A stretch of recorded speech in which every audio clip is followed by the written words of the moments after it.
After years of being labeled the family disappointment, my brother strutted into Thanksgiving with a luxury car. The night my own father called me the family disappointment, right after I'd passed him the gravy at Thanksgiving, a piece of me just shattered. That moment, combined with my brother's smug taunt, maybe you'll catch up someday, felt like a prophecy. Little did any of them know, everything was about to change. You see, in my family, success wasn't just a goal. It was the only uniform you were allowed to wear.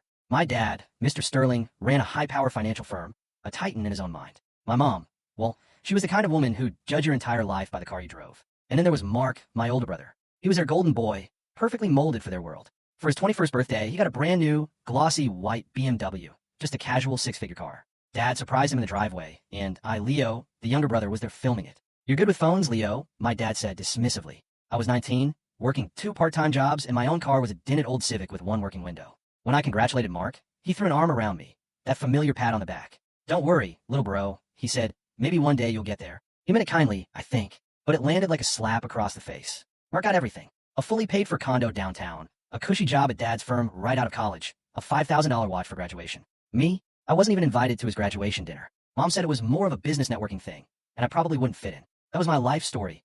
Always standing just outside the frame, never quite fitting. As I got older, the digs got subtler, sharper. When I dropped out of college to start my own business, they called it a phase. When it inevitably failed, Dad sent me an article titled, "Why Most Startups Collapse Within 2 Years," with a delightful caption.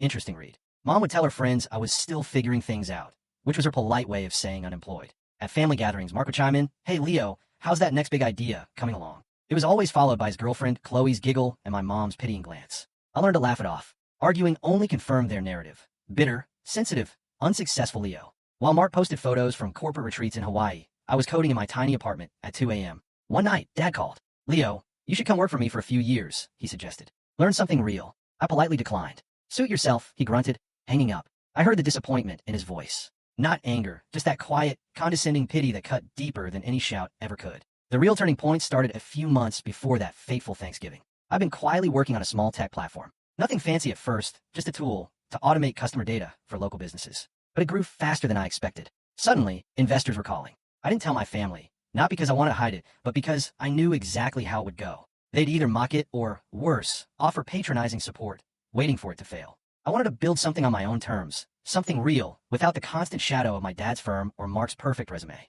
By then, I'd stopped showing up for most family events. But that year, Mom insisted. "It's been too long," she cooed. "Mark's bringing his new girlfriend, and everyone's excited to see you." The way she said everyone sounded rehearsed. I almost said no, but a small hopeful part of me, the part that still wished they'd finally see me as more than a disappointment, said yes. Dinner was at the Grandview Estate.